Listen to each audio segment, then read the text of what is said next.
Hello friends. बच्चों को future के लिए कौन सा म्यूचुअल फंड सबसे सेफ है? सब पेरेंट्स को वरीड होती है अपने बच्चों का फ्यूचर सेव करने के लिए। लॉन्ग टर्म वेल्थ जनरेट करना है। ओके, देखते हैं। Safe word. बच्चों के फ्यूचर के लिए म्यूचुअल फंड सबसे कौन सा सेफ सेफ वर्ड में दो पॉइंट छिपे हुए हैं, आपको बता देता हूँ। पहला ये है कि भाग जाएगा, डूबा जाएगा, हेरा जाएगा, तो आपको डरना नहीं है। Old mutual fund scheme select करना है। ओके, तो जिसका एयूएम मोर देन 5,000 6,000 करोड़ से ज़्यादा हो वैसे स्कीम ले लीजिए, उसमें पैसा डालिए। ओके, उसमें इन्वेस्टेड रहिए, जिससे क्या है कि एक अच्छी खासी वेल्थ क्रिएशन हो जाएगी। ओके, रिटर्न मतलब मार्केट ऐसे पूरा डूबेगा भी चढ़ेगा भी, ऐसे तो डरना नहीं है, टिके रहना है 12-15 साल तक। ओके, तब जाके एक अच्छी खासी वेल्थ क्रिएशन होगी, अदरवाइज वेल्थ क्रिएट नहीं हो पाएगी।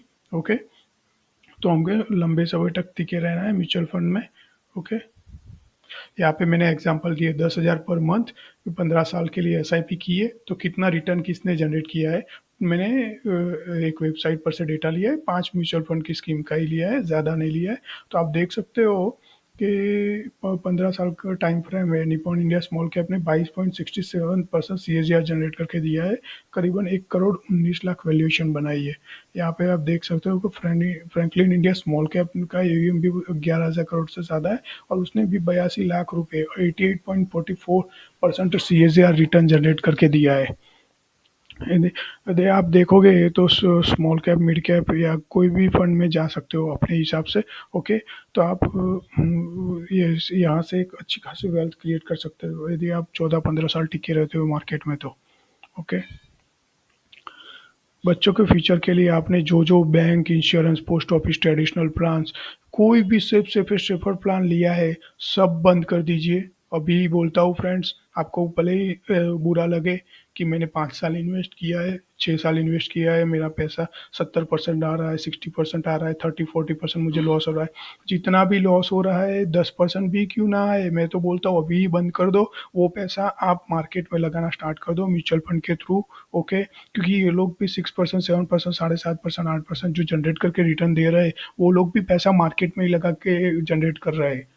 और आप लोगों को सिर्फ 8% या मैक्स टू मैक्स 9% में समेट देते हैं, और मार्केट में वो लोग 14, 15, 15% तक रिटर्न जनरेट करते हैं। ओके, तो वही बोल रहा हूँ, ये लोग भी मार्केट में पैसा लगा के ही जो रिटर्न जनरेट करते हैं, तो आप लोग ही लगाइए। ओके, और लंबे समय तक ये बैंक इंश्योरेंस 15-20 साल तक टिके नहीं रहना है। मार्केट में आप 15 साल टिके रहो। जो आप सोच रहे हो कि मेरा 80% लॉस हो रहा है 5 साल के में इंश्योरेंस में इन्वेस्ट कर रहा है, तो वो सब रिकवर हो जाएगा और एक अच्छी वेल्थ क्रिएशन हो जाएगी। तो मार्केट में टिके रहना है फ्रेंड्स लंबे समय से। और आपको म्यूचुअल फंड में आना है तो उससे पहले आप खुद समझिए, परखिए। ओके, ये 7 दिन तक अध्ययन कीजिए, इसके बाद आप स्टार्ट कीजिए एसआईपी। ओके, लोग बोलते हैं कि मेरे पास अभी लमसम पैसा है, मैं 1 लाख रुपए लगा लूँ। ऐसा कुछ नहीं करना है फ्रेंड्स, एसआईपी के थ्रू ही आना है। तो क्या है कि एक एवरेज एनएवी आपको मिल जाएगी, जिससे अच्छी खासी वेल्थ क्रिएट होगी। मार्केट अप जाएगा या गिरेगा तो वो सब टाइम में एसआईपी के थ्रू मार्केट में परचेस होगा, तो उस हिसाब से आपका एक अच्छा खासा वेल्थ क्रिएशन होगा। मार्केट कब गिरने वाला है या कब अप जाने वाला है आपको नहीं पता है, इसलिए बड़ा पैसा आप एसआईपी के थ्रू ही इन्वेस्ट करिए। ओके, और लंबे समय तक टिके रहिए। तो ये सब आपको बंद कर देना, insurance, post office, traditional plan, सब कुछ। यदि 10,000 पर मंथ की आप एसआईपी करना चाहते हो तो मेरे हिसाब से 2,000 की 5 एसआईपी सिलेक्ट करिए।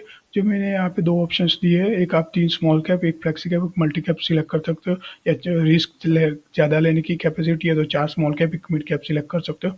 रिस्क थोड़ा कम लेना है तो दो दो फ्लेक्सी कैप, एक मल्टी कैप और 2 स्मॉल कैप रख सकते हो। आप अपने हिसाब से सिलेक्शन करिए। ओके, लार्ज कैप में जाओगे तो 10-11% या मैक्सिमम 12% मिलेगा। इन सब में आपको 13-14% या 15% भी मिल सकता है। ओके, मिल सकता है, मिलने वाला है, ये कोई कुछ नहीं कह सकता है। पास्ट में मिला हुआ है, ये फ्यूचर में मिलेगा, ये कुछ कुछ कोई कुछ भी नहीं बता सकता है। ये पास्ट का डेटा हमने देखा। ओके फ्रेंड्स, यहाँ पे तो ये अच्छा खासा 18%, 19%, 20% रिटर्न जनरेट करके दिया है। तो फ्यूचर में इतना रिटर्न जनरेट करके देगा ये कोई कुछ भी नहीं बता सकता।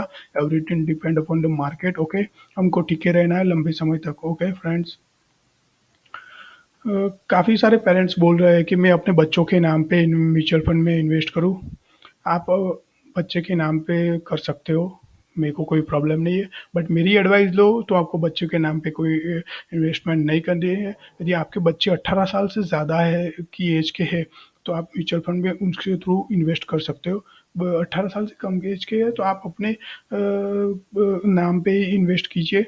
जब भी बच्चा बड़ा हो जाए तब आप उसका नाम नॉमिनी में ऐड करके उस पर ट्रांसफ़र कर सकते हो। ओके, उसका जो भी बच्चे का आधार कार्ड, पैन कार्ड और उसकी सिग्नेचर लगेगी। ओके, जब भी आप ट्रांसफ़र करोगे 2 पेज 3 पेज का कुछ नॉमिनेशन होगा, तो वो सब फॉर्म फिलअप करना पड़ेगा। इसके बाद ट्रांसफ़र हो जाएगा, वैसा कुछ नहीं है। और बच्चों का अकाउंट भी चाहिए बैंक में, तो वो भी सब आप ओपन कर सकते हो। मेरे हिसाब से नहीं करना है, अभी बच्चे छोटे हैं जो 18 साल से कम एज में है, तो आप अपने नाम पे इन्वेस्ट कीजिए। आप अपनी वाइफ के नाम पे भी इन्वेस्ट कर सकते हो, अपने पेरेंट्स के नाम पे। तो इससे क्या है कि कोई टेंशन नहीं रहेगा।